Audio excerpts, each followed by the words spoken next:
جی بالکل، ہم چاہتے ہیں کہ بابر اعظم کی طرح بنے، کیونکہ وہ ہمارا اسٹار ہے، ہم ان پہ فخر کرتے ہیں۔ تو اللہ ان کو ابھی ورلڈ کپ کھیلنے کی اللہ ان کو کامیاب کرے، کیونکہ ہماری دعا ہے۔ تو یہ بہت ساری کنٹروورسیز ہے نا، تو کہتے ہیں لوگ کہ بابر اعظم جو ہے اپنے مائل اسٹون کے لیے کھیلتا ہے۔ آپ جو ہے کرکٹ کھیلتے ہیں، اوپننگ بیٹسمین بھی ہیں، تو آپ اچھی طرح بتا سکیں گے آج کل جو کنٹروورسی چل رہی ہے کہ امام الحق کو جس طرح سے سلیکٹ کیا گیا پاکستان ٹیم میں، تو وہ کہتے ہیں کہ آتے ہیں، وہ ان کا یہ ہوتا ہے کہ پہلے وہ شروع کے بالز ڈاٹ کھیلتے ہیں، پھر اس کے بعد وہ کوشش کرتے ہیں کوئی اچھی بال ہو تو وہ آؤٹ ہو جاتے ہیں۔ تو فخر کا کہا جاتا ہے کہ وہ تھوڑا اگریسو بیٹسمین ہے، وہ اس کے پاس اتنی انرجی ہے کہ وہ 200 بھی کر سکتا ہے، 150 بھی کر سکتا ہے۔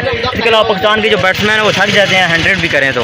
آپ کیا کہتے ہیں کہ یہ اوپننگ میں آ کے بیٹنگ کرنا آسان ہوتا ہے، مشکل ہوتا ہے؟ کیونکہ انڈیا کے پاس ہم نے دیکھا ہے کہ وہ شبمن گل ہے، ان کے پاس شرما ہے، ان کے پاس مڈل میں بھی اچھے بیٹسمین ہیں۔ تو پاکستان کے پاس ایسے کیا ہوتا ہے کہ وہ بیٹسمین جو ہے بڑے ٹورنامنٹ میں جا کے اس طرح پرفارم نہیں کر پاتے؟ کیا ہوتا ہے ایسا؟ پریشر ہوتا ہے واقعی بیٹسمین بیٹنگ؟ پریشر تو ہوتا ہے، پریشر ہر پلیئر پہ ہوتا ہے، باقی حالانکہ پاکستانی ہو انڈین ہو سب پہ پریشر ہوتا ہے، لیکن اب سب سے مین چیز ہے پریشر ہینڈل کس طرح کرنا چاہتے ہیں بندہ کرے۔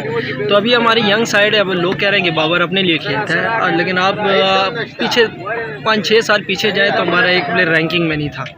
اب خدا کر کے بابر اعظم ہی ہے کہ ہمیں پلیئر سٹار ملا ہے، تو اب یہ لوگ ان پہ بھی تنقید کر رہے ہیں، وہ ابھی سیکھ رہا ہے۔ اب لوگ اس کو وراٹ کوہلی سے کمپیئر کر رہے ہیں، لیکن ابھی نہیں ہو سکتا کمپیئر، اس کی 70-75 سینچری ہیں، وہ بھی کھیل رہے ہیں، ابھی جب 5-6 سال ہوئے ہیں اس کو، تو اس کو کھیلنے دیں، انشاءاللہ یہ ہمارے لیے بہت ٹرافیاں بھی لائے گا اور سیریز بھی جیتے گا انشاءاللہ۔ تو اوپننگ میں جو جیسے بات ہے امام کی کر رہے ہیں، امام وہ خیر ہے بیڈ ڈیز آتے ہیں ابھی، لیکن امام کو بھی 50+ ایوریج ہے ون ڈے میں، تو ہمیں ان کو بیک کرنا چاہیے۔ ابھی جو بھی ٹیم سلیکٹ ہوئی ہے ہمیں چاہیے ان کو بیک کریں، اور انشاءاللہ ہمیں اچھا رزلٹ ملے گا، مجھے